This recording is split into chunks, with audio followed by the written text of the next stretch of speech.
This is gonna be my my third entry in my series of separating your work life from your personal life because I've actually done two videos already, and I tried to come up with more stuff, right?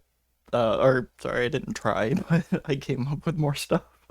And what happened was I started watching a Chris Titus Tech video installing Bazite as his main desktop OS. Now, if you've seen my setup, you haven't seen my setup, but I got a good bit of equipment. You know what I mean? So, like, Bazite actually was kind of a slightly kind of a challenge to get set up. Not really, because most of the stuff I do, it's pretty easy to set up. But I've got like five hard drives on my computer, but luckily none of them are RAID. So, like, I've got two M.2s, I've got a 2.5 SSD, and I've got like two mechanical hard drives, which I need to replace.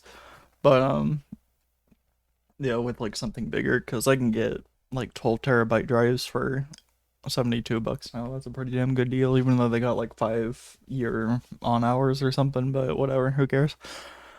Oh, and he was like, oh yeah, there's very few distributions I can install now because my setup is so exotic. And I'm like, why is that your content production machine then? If you have all this weird shit hooked up to it, where it's so difficult to even find a distro that's just compatible, you know what I mean?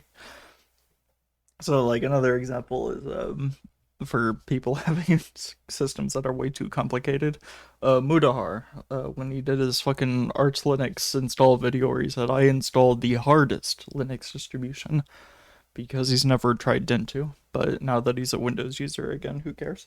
So but he turned like I can install Arch Linux without the installer in like fucking 5 minutes, and that I don't like regularly install Arch. I rarely ever use Arch, but the manual is so easy to follow that it takes like 5 minutes to get to get set up. You know, but he turned like a 5 minute video into like 2 hours long, and I was like, "What the fuck are you doing?"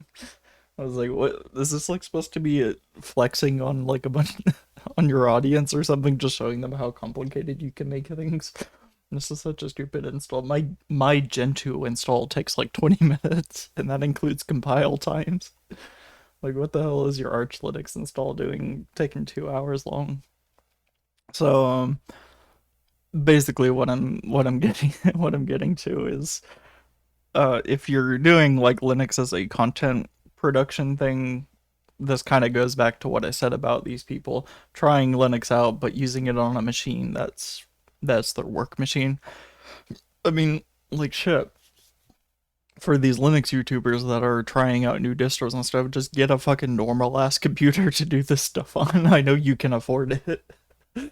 You know what I mean? Like shit, I got like three computers right here. Now one of them's a Mac, so I can't quite do it on that very well, but I've got a laptop. I could set up whatever Linux I want to on it. It's not bad. I got a HTPC actually. I just put Bluefin on it because I love Bazite so much, and I'm like, yeah, I need a distro that I can just like install something on it once and leave it alone and watch videos on MPV or something. And yeah, now I have Bluefin on that laptop, and that was actually kind of a mistake because it has to download the system image every time it updates, and it's a wired only, like wired connection only. So I had to install a little USB Wi-Fi nub onto it, and yeah, it's slow as shit. I do need to get like a flex I/O board for it too to replace the display port with HDMI, but I just don't feel like doing it right now. My videos aren't 60 FPS anyway, so what the fuck do I care? It's more cinematic to have 30 FPS, right, guys? No, but it is because that's what the videos are in. They're 30, they're like 29 FPS or something. So, yeah, 30 refresh rate is fine for what I'm doing because I'm not like gaming on this thing or anything. But and I could always just lower the resolution if I really needed to, because God knows this thing can't push 4K gaming. I mean, for retro gaming, I probably could. I could play like Doom on it or something at 4K, but I just don't care. But anyways, yeah. if I needed to do like Linux content creation or something, because right now all my shit I can do on my desktop. I'm not like doing distro reviews or anything. But for these people that are, like, just buy a second computer that doesn't have your fucking home server on it, with like all your weird shit and like your capture cards and all this other nonsense, and a lot of them actually do. They have like a little HP box that they can install it on. Like Chris Titus, he was going through a capture card, and I'm like, why don't you just get a normal computer and do it on that instead of whatever the fuck it is you're doing here? You got like fucking 6 drives in this thing. You know what I mean? So yeah, that's just my 2 cents. If you're doing Linux as like a content creation thing, and the Linux cast does this, he's got like a little computer he uses to like do distro reviews and stuff. When he did that, now he just fucking reviews note taking software. Oh my god, you know what? I have never used a note taking software in my life. Like if I need to like make a note of something, I go to Google Keep and I just make a little note there. Or like if it's something I need local, I make a text file and I save the text file. I open it in Kate or whatever. It's like a non-issue. I'm like, what the fuck is their obsession with note-taking software?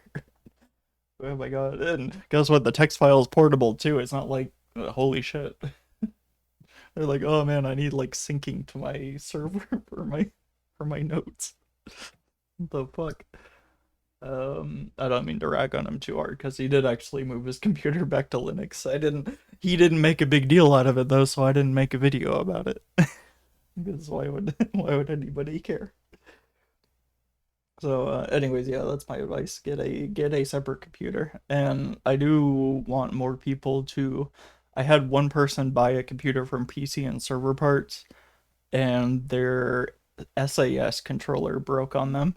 So they are sending that back in, hopefully, if it's still under warranty. And I would like to see their warranty process because my professor had recommended PC and Server Parts because he like worked in data centers, and so I was like, ooh, I should recommend that to people because I have no use for a second computer. But now that my dad's computer's broken, because he just gave me a broken Windows 8 piece of shit computer that's not repairable because it's got like a bunch of mobile components in it. So I'm like, do I need to like get you a new computer or something? Is that what you want?